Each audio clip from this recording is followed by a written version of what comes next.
If you watched our last video of moving from beach apartment to beach house, you may have a whole heap of questions about what we went through to get there. And in this video, we're going to break it down in more detail. So it's not an adventurous video, it's a very informative video. So let's go. First things is like where do you go and find a house for rent? Because we have quite a few people contact us in regards to that, like where do you find it? There's one is the Facebook marketplace.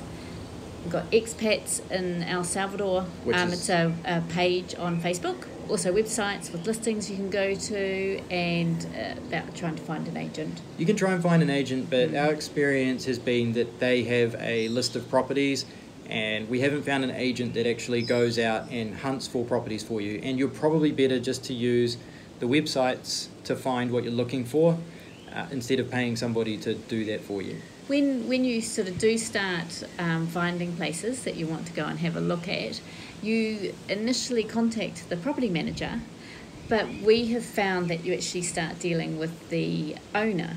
Having the owner there was actually really good. They spoke English, so it also means that they wanted to check who we were to make sure that I guess we weren't a young couple that didn't look like we were going to pay the rent. It's also an opportunity for you to get a feel of the person that you're going to be responsible to. If you think that the property owner might be difficult or your personalities don't gel, you may want to move on. Yeah, and also in regards to that owner, when anything goes wrong or if they've got any queries, it's actually the owner again who you talk to, not the property manager, which is quite different from New Zealand. So we are in this situation.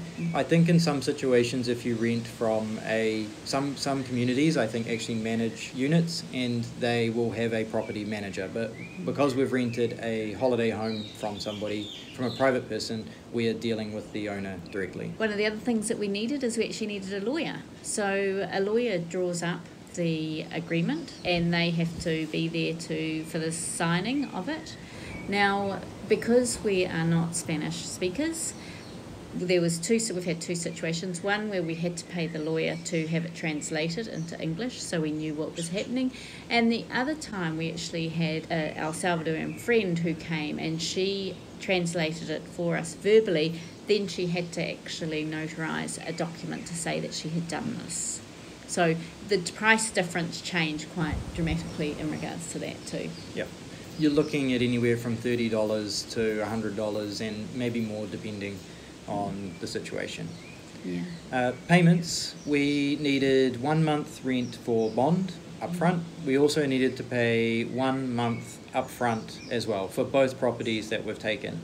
So the other fees were lawyers' fees, and as we mentioned, they are anywhere as simple from $30 just for a simple notarization, all the way through to $100 or so if you need to have translation and more advanced services.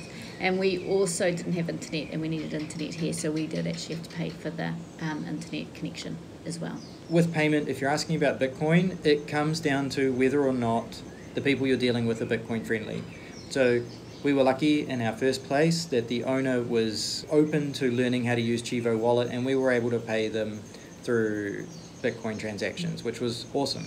The second house, they're not interested at all. They just want it all done through the bank for record keeping, even though they can do a record from Chivo Wallet to their bank.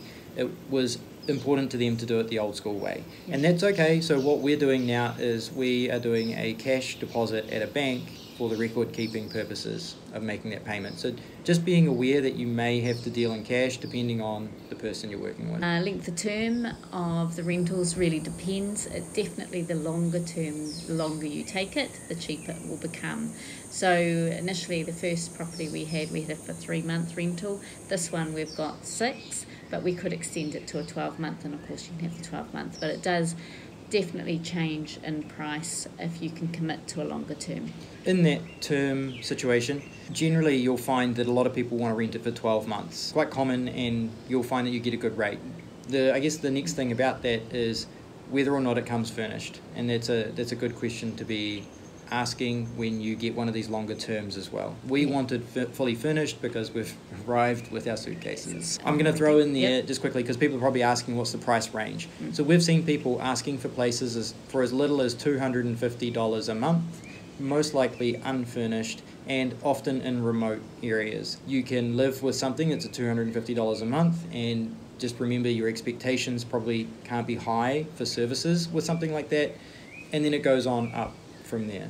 Once after your rent, the most common expenses will be your power, your internet, and your water. Yeah. And the extras to ask and find out about, especially in a situation where we've got quite a big garden, the garden maintenance, we had a pool, the swimming pool maintenance, rubbish collection, security if you're in a gated community. So they're all extra expenses that could be on top of your rent, or it could be included depending on the situation. Yep. Things to look for when you are looking for a house. Whether or not you want it to be fully furnished. When you're looking, you want to look at the appliances that come with it. Refrigerator and oven are a couple of big things. Washing machine. Washing machine's another thing. It can be a mixed bag as to what you get. The next thing. Aircon or fans. Like, we love the fans. Yep. Aircon's great in the office for keeping the temperature down while we're working, but the fans for the bedroom for us are a big thing. Yeah. So with the appliances and the washing machine, washing machines are uncommon. We needed one in both places. This landlord was kind enough to put one in for us because it was just a holiday home, so they didn't need it. And yeah, the aircon and the fans, depending on your preference and the airflow needs, and looking at how the house is laid out, if you can close the doors and actually trap your air conditioning in the house, because not all places are designed to do that. They're good things to look for. We love to have our doors and windows open. Yeah. So indoor outdoor flow. Yeah, indoor outdoor flow. So the bug screens, those fly screens, mosquito screens are quite important now for us. Now that we've come into a property that's got them, really appreciate them. The toilet and septic tank systems, definitely on the newer places, I think it's not such a big issue. But on the older ones, really important, I think, just to check to see how well they're maintained and working. There can be a few blockages and things otherwise. And if you've got expectations of how your toilet should work, you may want to be a little bit fussy and ask questions about the septic system or what you can and can't flush down the toilet. And hot water. Again, that's an individual situation. A lot of homes here do not have hot water. We don't need hot water. So the first house had it. It was an electric hot water system. You can get gas. Gas is hugely popular in New Zealand, but here the electric one seems common. We never used the hot water in the other one. This house doesn't have a hot water option. It's just cold water, but it's not a problem for us. Then we've got internet, which we mentioned a bit earlier on. Is the internet connected? And if it isn't, what do you do? So again, this owner was very helpful in terms of getting the internet connected. So we'd given ourselves plenty of time, and she organised the internet connection and everything. Did we pay for the installation? Yep. We paid for the installation, which was $70 or something? Yeah, $75. $75. Which was, it depends on the package you get, anywhere from $30 to $60 a month. And the internet, we've ended up getting fibre direct to the house, which is great, and it works well. Yeah, it's big. Yeah, it's a good package. It does the job. And we live by the beach, so we're not in the city with great services, but we do multiple video calls constantly and no problems. Barbecues, and again, that's individual. Sometimes you'll get a barbecue on the property. We've actually got a built-in one here, a coal one, so we're still learning to manage that one. It will work, but how to get a really good coal barbecue going. So any tips would be really helpful. Thanks. It just takes a lot more time. I'm used to gas, turn it on, get it going, get it cooked, eat, carry on. I've got things to do. Absolutely. Charcoal's great when you got people around and you want to hang out.